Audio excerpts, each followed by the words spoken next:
샬롬 181 성경 통독 96일차입니다. 오늘 우리가 함께 읽을 말씀은 예레미야서 48장부터 51장까지의 말씀입니다. 어제 보내드렸던 개역개정판 95일차 파일이 음량이 작고 음성도 깨져 있어서 평소와 다르게 생각하셨을 것 같습니다. 1학기 때는 여러 번 작업을 했어도 파일이 계속해서 깨져 나왔는데 오늘 다시 작업을 해보니 평소와 동일하게 재생되어서 95일차 파일도 다시 보내드렸습니다. 이 양반이 오늘따라 왜 파일을 2개 보냈지 착각했나 생각하지 마시고 잘 듣고 말씀대로 따라가면 좋겠습니다. 오늘 읽을 본문은 예레미야 48장부터 51장까지의 내용으로 이스라엘 주변 국가들에 대한 하나님의 심판에 대해서 예레미야 선지자가 선언하고 있음을 볼 수 있습니다. 먼저 48장은 모압의 멸망에 대해 예언하고 있습니다. 모압은 사해의 동쪽 고원에 위치했는데 이스라엘과 가까운 관계이면서도 앙숙이었습니다. 그들은 롯의 후손들로 이스라엘과 사촌 관계였으며 언어도 매우 유사합니다. 모압은 주전 605년 이후로는 바벨론의 속국이었고 유다왕 여호야김이 바벨론에게 반역하자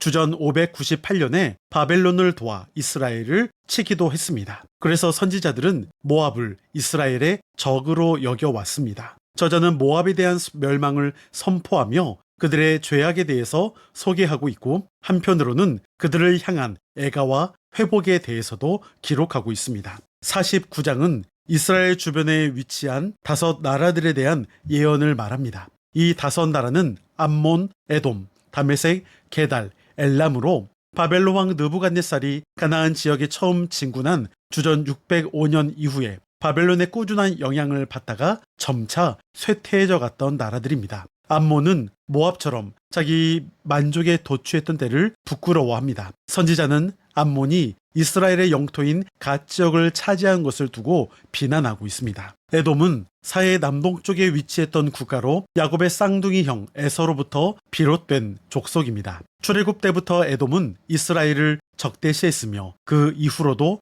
2 나라의 갈등은 계속 이어져 왔습니다. 에돔은 아수르에게 충성을 맹세하고 조공을 바치다가 주전 605년 바벨론이 고대 근동의 1인자로 떠오르자 바벨론에게 조공을 바쳤습니다. 시드기야가 바벨론에 반역했을 때 에돔은 바벨론군과 함께 예루살렘을 침략하기도 했습니다. 에돔이 망하게 된 이유는 모압, 암몬과 같이 교만과 거짓 평안 때문이었죠. 암몬에게는 회복을 약속하셨던 하나님께서 에돔에게는 회복의 소망을 주시지 않으셨습니다. 이어 다마스쿠스, 즉 다메섹은 헤르몬산 근처에 위치한 도시로 시리아의 수도였습니다. 예레미야는 다메섹의 죄를 구체적으로 언급하지는 않았습니다. 시리아는 적군이 쳐들어온다는 소식에 대적할 준비가 아니라 마음이 녹아져 내렸습니다. 침략자들이 얼마나 두려운지 싸워보지도 않고 싸울 의지가 꺾인 것이었죠. 50장부터 51장까지는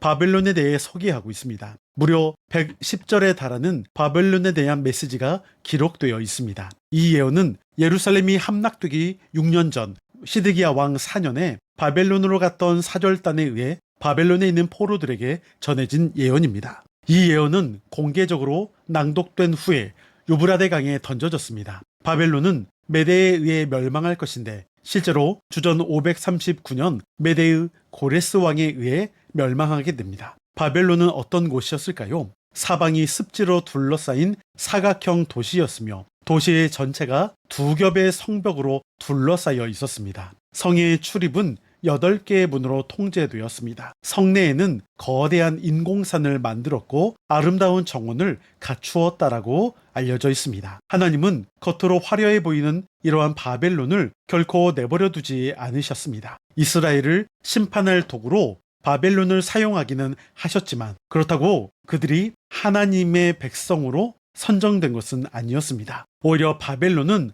하나님의 뜻을 깨닫지 못했고 그래서 그들의 죄악을 하나님이 결코 내버려 두지 않으셨습니다. 이미 다른 나라들을 파멸에 이르게 하신 것처럼 교만한 바벨론 역시도 직접 심판하실 것을 예언하십니다. 하나님은 바벨론을 멸할 새 나라를 세우실 것이라고 말씀합니다. 바벨론의 심판은 곧 유다 백성들에게는 회개하며 돌아오게 되는 신호가 되기도 했습니다. 그때가 바로 바벨론으로부터 이스라엘이 자유를 얻게 되는 때요. 포로 귀한 시대를 맞이하게 됩니다. 그렇게 하나님은 바벨론에 대한 진노를 말씀하시면서 곧 자신의 백성인 이스라엘의 회복을 말씀하십니다. 이제 내용을 기억하면서 예레미야 48장부터 51장까지의 말씀을 들으시겠습니다. 여러분, 오늘도 승리하시고 평안하세요.